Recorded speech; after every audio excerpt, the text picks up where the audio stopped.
Vari tshihulwanesa u fanela u rangwa nga u lavhelesa mudzi kana tshivhangi tsha zwiito izwo phanḓa musi u tshi khwathelwa mitshelo.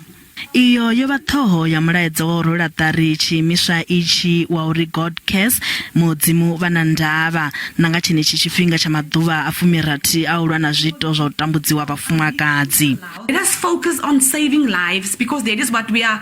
Our only objective with this project is to save lives and to change a trajectory and to change how people view South Africa, not just us, but even the generation to come.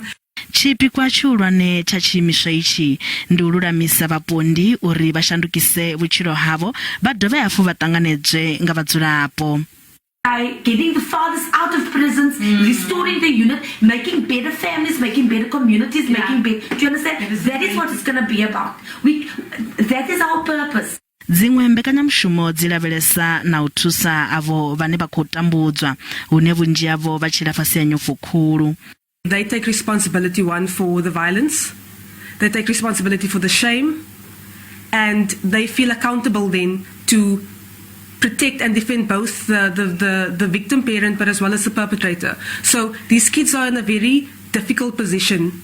And we need to come in and help them sift through the emotions. Ṅwaha u ḓaho vha tshiimiswa itshi vha ri vha khou ḓo rwela ṱari epo ya ṱhingothendeleki ine vha khou ḓo i bveledza ya u thusa uri vhapondwa vha kone u nga wana thuso kha dzikhonani, vhahura, mashaka na vhadzulapo nga tshihaḓu arali vho ṱangana na khombo ya u tambudziwa.